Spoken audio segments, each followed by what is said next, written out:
ചെറിയൊരു കാര്യം പറയുന്നുണ്ട് കേട്ടോ. നമ്മളൊരു കൂടുണ്ടാക്കാനുള്ള പരിപാടിയിലാണ്. അപ്പോൾ അതിന് നെറ്റ് കൊണ്ടുവന്നുണ്ട്. 1 മീറ്റർ നീളം, 1/2 മീറ്റർ വീതി, 1/2 മീറ്റർ ഹൈറ്റ്. ഇതാണ് അളവ്. അപ്പോൾ ഇതിങ്ങനെ ഓരോ സ്റ്റെപ്പായിട്ട് കാണിക്കാം കേട്ടോ. അപ്പോൾ ഇപ്പോൾ നെറ്റ് കട്ട് ചെയ്ത് വെച്ചിട്ടുണ്ട്. ഇനി ഇതിനൊരു പെയിൻറ്റ് അടിക്കണം. ഒരു ബ്രൗൺ കളർ പെയിൻറ്റ് ഉണ്ട്. അപ്പോൾ അത് അടിച്ചതിന് ശേഷം കാണിക്കാം കേട്ടോ. അപ്പോൾ നമ്മൾ നെറ്റ് പെയിൻറ്റ് അടിച്ച് കഴിഞ്ഞു കേട്ടോ. അപ്പം ഈ നെറ്റ് 1 മീറ്റർ അളവിൽ കട്ട് ചെയ്ത് വെച്ചാണ്. ഇനി അത് 1/2 മീറ്റർ അളന്നിട്ട് അത് എൽ ഷേപ്പിൽ മടക്കാം. ഓക്കെ, നമ്മൾ ഈ 2 പീസും എൽ ഷേപ്പിൽ മടക്കി കഴിഞ്ഞാൽ ഈ ഒരു സെറ്റപ്പിൽ കിട്ടും. പിന്നെ ഇത് ഇങ്ങനെ യോജിപ്പിച്ച് വെച്ചിട്ട് നമുക്കിത് ഇങ്ങനെ ലോക്ക് ചെയ്യണം. കണ്ടില്ലേ, ഇതിങ്ങനെ വെച്ചിട്ട് ഇതിങ്ങനെ ചേർത്ത് വെച്ചിട്ട് ഇവിടെ നിന്ന് ഇങ്ങനെ ഇങ്ങോട്ട് മടക്കും. ഓക്കെ, ഇങ്ങനെ മടക്കിയിട്ട് ഇങ്ങനെ ലോക്ക് ചെയ്യും. കാണിച്ചു കേട്ടോ. ഇതുപോലെ ഇത് ലോക്ക് ചെയ്യും. ഇതുപോലെ ഇവിടെ നിന്ന് ഇങ്ങനെ ആ സൈഡ് വരെ ലോക്ക് ചെയ്യും. ഓക്കെ, പിന്നെ ചേർത്ത് വെച്ചിട്ട് ഈ സൈഡും ലോക്ക് ചെയ്യും, ആ സൈഡ് വരെ. ഓക്കെ, അപ്പോൾ ഏകദേശം ഒരു കൂടിൻ്റെ ഒരു ഏകദേശം ഒരു ഷേപ്പ് വരും. നമ്മൾ ഈ 2 സൈഡും അതുപോലെ കൂട്ടി യോജിപ്പിച്ചു വിടാം. അപ്പോൾ ഈ ഒരു ഷേപ്പിലാണ് കിട്ടുക.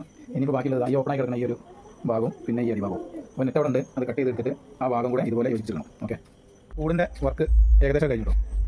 എല്ലാ ഭാഗവും കൂട്ടി യോജിപ്പിച്ചു. ഇനി ചെയ്യാനുള്ളതെന്ന് പറഞ്ഞാൽ ഇതിൻ്റെ ഡോർ വെക്കണം. അതും കൂടെ കഴിഞ്ഞ് കഴിഞ്ഞാൽ ഇതിൻ്റെ പണി മൊത്തത്തിൽ തീർന്നു. അപ്പോൾ നമ്മുടെ കൂടിൻ്റെ വർക്കൊക്കെ കഴിഞ്ഞിട്ടുണ്ട്. കൂടുതൽ ചുമരിൽ സെറ്റാക്കി വെച്ചിട്ടുണ്ട് കേട്ടോ. ഇതിൽ ലവ് ബേഡ്സിനാണ് ഇടുന്നത്. അപ്പോൾ അതിന് വേണ്ടി കലം വെച്ചിട്ടുണ്ട്, ഇരിക്കാൻ വേണ്ടി വടി വെച്ചിട്ടുണ്ട്. ഓക്കെ, അപ്പോൾ ഇതാണ് കൂടിൻ്റെ ലുക്ക് കേട്ടോ. പിന്നെ 2 കിളികളെ കൊണ്ടിട്ടുണ്ട്. ഓക്കെ, പിന്നെ അതിൻ്റെ തൊട്ടടുത്ത് പിഞ്ചസിൻ്റെ കൂടുണ്ട്. അപ്പം ഇങ്ങനെയാണ് നമ്മുടെ സെറ്റപ്പ്. ഓക്കെ.